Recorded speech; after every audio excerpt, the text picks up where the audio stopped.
Welcome back ladies and gentleman. Effects of acid rain के ऊपर हमारी गुफ्तगू जारी थी। तो अगला इफेक्ट जो है it is on the soil. Soil के ऊपर क्या इसका इफेक्ट होता है, वही जो इफेक्ट आपका एक्वेटिक इन्वायरमेंट के ऊपर था उसी को ज़रा इमेजिन कीजिए।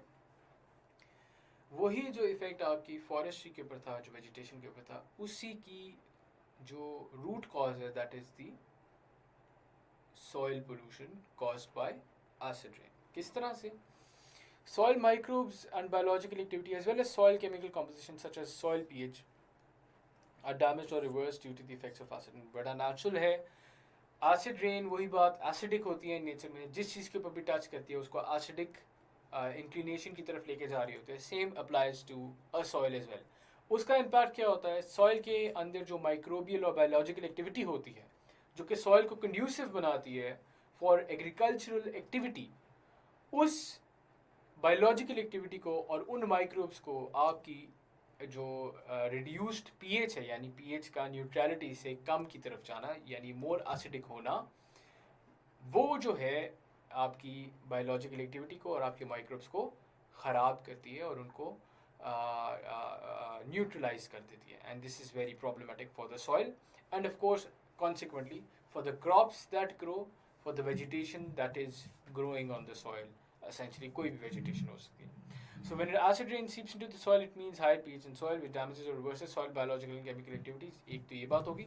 फिर एक और बड़ी इंपॉर्टेंट बात होगी ना, एक तो इसकी भी अगर हम डिटेल में अगर जाने की कोशिश करें और अगर थोड़ा सा हम डिस्कस करें तो होता क्या है कि आपकी सॉइल के अंदर मौजूद आपके कुछ बड़े इंपॉर्टेंट न्यूट्रिएंट्स हैं, जैसे आपके कैल्शियम है, मैग्नीशियम है, सोडियम है, जो कि मौजूद होते हैं सॉइल के अंदर। होता ये है कि आपकी जो एसिड होता है, एसिड होता क्या है असूली तौर पे? Acid is H positive ion. ठीक है, हाइड्रोजन का आयन होता है, हाइड्रोजन आटम होता है जिसका एक इलेक्ट्रॉन जो है वो लूज कर चुका होता है और उसमें बन जाता है एच पॉजिटिव। ठीक है, अब H positive is less reactive. ये प्लीज सुनिएगा मेरी बात को गौर से। H positive is less reactive than Ca2 plus Mg2 plus Na plus. अब ये क्या है? Ca2 plus Mg2 plus Na plus. Simple as that for the people who are non-technical. आपका हाइड्रोजन जो है it is less reactive than calcium, magnesium और sodium. Ca is calcium, Mg is magnesium, Na is sodium. ठीक है, इनसे ये कम reactive है। तो जब एक कम रिएक्टिव चीज़ आपकी ज़्यादा रिएक्टिव चीज़ के साथ मिलेगी तो ज़्यादा रिएक्टिव चीज़ जो है वो आपकी कम रिएक्टिव चीज़ के ऊपर हावी हो जाएगा and it will displace that particular ion. ठीक है, तो ये कैल्शियम जो है, इसको आप भूल जाएं कि यहाँ पे मैंने कुछ लिखा हुआ था।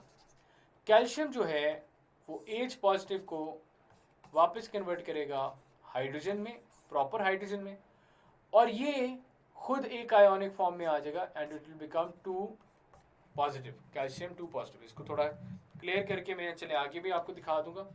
तो ये आपका क्या हो रहा है, ये आपके जो न्यूट्रिएंट्स हैं इनको हम कहते हैं न्यूट्रिएंट्स, Ca, Mg, Na, ये वो न्यूट्रिएंट्स हैं जो कि सॉइल में नेचुरली प्रेजेंट है। अब जब एसिड रेन आती है और ये उसके साथ रिएक्ट कर जाते हैं तो होता क्या है कि ये अपनी न्यूट्रिएंट वैल्यू जो है उसको लूज कर देते हैं एंड इस प्रोसेस को हम कहते हैं लीचिंग। क्या कहते हैं? लीचिंग, जो यहाँ पे भी लिखा हुआ है। On the same breath hydrogen ions of acid rain leach away vital minerals and nutrients such as calcium and magnesium. ठीक है, इसको जरा हम पिक्टोरियल फॉर्म में भी पढ़ लेते हैं। थोड़ी सी ब्लर्ड है लेकिन आप देखिए, आपके मेजर आयन है, इसको हम प्रोसेस को कहते हैं आयन एक्सचेंज। आयन क्या है? आयन होता है ये एच पॉजिटिव। जब भी आपका पॉजिटिव या नेगेटिव लगा होगा किसी भी एटम के साथ तो वो आयन फॉर्म में। ठीक है, तो आयोनिक फॉर्म में आपने देखा कि hydrogen is less reactive than, मैंने आपको बताया, sodium and magnesium, sodium Na plus and magnesium Mg2 plus. ठीक है, इनसे कम रिएक्टिव है। तो होता क्या है, आपके ये जो एलिमेंटल फॉर्म के अंदर पड़े होते हैं, आयोनिक फॉर्म में नहीं होते हैं, ये अपनी आयोनिक फॉर्म में आ जाते हैं बाय डिस्प्लेसिंग हाइड्रोजन आयन। ठीक है, तो जब वो डिस्प्लेस कर लेते हैं और आयोनिक फॉर्म में आ जाते हैं तो वो अपनी न्यूट्रिएंट वैल्यू को लूज कर देते हैं, जो कि मैंने आपको यहाँ पे दिखाने की कोशिश की है। ठीक है।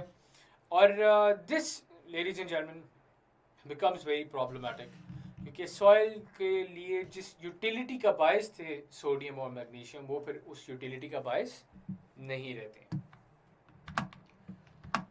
अगला जो इफेक्ट है एसिड रेन का, that is on architecture and building. अब acid rain on buildings, specially those constructed with limestone, limestone होते हैं calcium carbonate CaCO3, CaCO3, this is the chemical composition of limestone, ठीक है। अब लाइमस्टोन के ऊपर जब भी एसिड पड़ता है तो वो कैल्शियम सल्फेट बनाते हैं। Calcium sulphate is a residue, ठीक है। यानी करता क्या है, आप इसको इस तरह से सोचिए और तसव्वुर कीजिए कि ये मेरा हाथ है, इसके ऊपर एसिड आके पड़ा है, तो हाथ की, फॉर इंस्टेंस अगर मेरा हाथ लाइमस्टोन का बना हुआ था, तो उसके ऊपर जब एसिड आके पड़ा तो लाइमस्टोन को इसने चेंज कर दिया, यानी हाथ की मेरी जो कॉम्पोजिशन थी उसको चेंज कर दिया इन अनदर कॉम्पाउंड। CaCO3 और CaSO4 में फर्क है, ठीक है। तो कैल्शियम कार्बोनेट को इसने करोड किया and it formulated CaSO4, and ये एक बड़ी प्रॉब्लमेटिक बात बन जाती है, क्योंकि आपकी बेशतर जो बिल्डिंग्स हैं पुराने ज़माने की, खसूसन आपकी जो हिस्टोरिक बिल्डिंग्स हैं, वो आपकी कैल्शियम कार्बोनेट या लाइमस्टोन से बनी होती हैं, और जब एसिड रेन इनके ऊपर पड़ती है तो वो उसकी जो शक्ल होती है या जो ओरिजिनलिटी थी उसकी, उसको वो तब्दील कर देती है, ठीक है।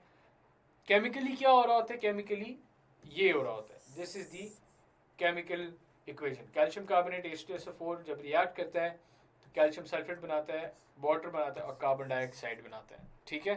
तो ये आप ये भी याद रखिएगा, बेशक आप इसको लिख लीजिए, जो भी करना है, नोट्स बना रहे होंगे आप साथ साथ लिख लें तो बेहतर है।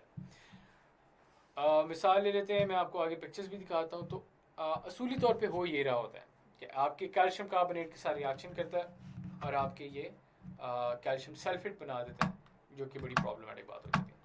सबसे पहले हमारे सामने है द फेमस ताजमहल। अब लेफ्ट साइड जो है इसकी, जिसके अंदर ये वाइट आपको लाइमस्टोन नजर आ रहा है, that is the original picture.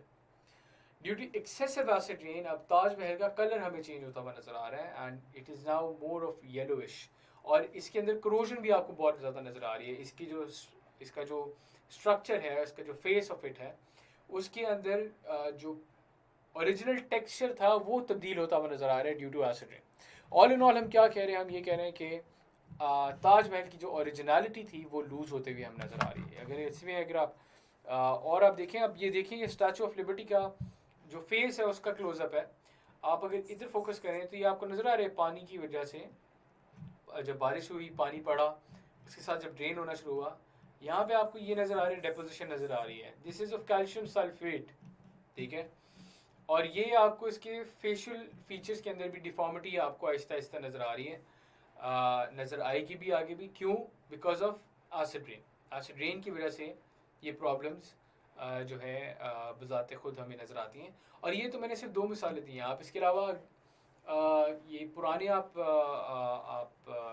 जितने भी स्कल्पचर्स हैं उनको उठा के देख लें, स्पेसिफिकली इटालियन आर्किटेक्चर और ग्रीक आर्किटेक्चर की आप गूगल पर जाके ज़रा इमेजेस देखिए, effects of acid rain on Italian architecture और ग्रीक आर्किटेक्चर, तो आपको नज़र आएगा कि एसिड रेन ने किस तरह से इनको इम्पैक्ट किया है।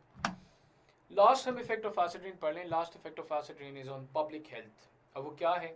पब्लिक हेल्थ का इफेक्ट आपकी स्किन डिजीज़ हैं, आपकी विजिबिलिटी का मसला आ जाता है, एसिड रेन की वजह से आपके एक्सीडेंट्स हो जाते हैं विजिबिलिटी कम होने की वजह से, ड्राई डिपोजिशन की वजह से आपके सीरियस हेल्थ प्रॉब्लम्स हैं व्हेन इनहेल्ड, आपकी इसे कहते हैं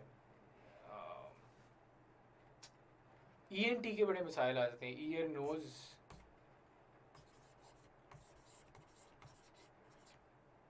एंड थ्रोट।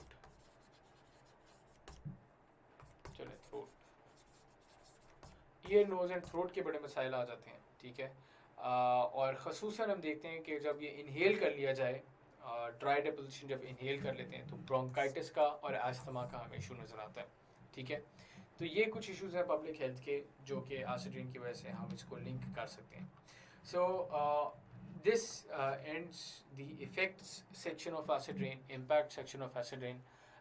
आगे अब हम solution की तरफ पढ़ेंगे और ये solution जो होगा वो इस particular topic की का last part होगा. तो एक थोड़ी सी ब्रेक लेते हैं और फिर solution की तरफ चलते हैं. बहुत शुक्रिया.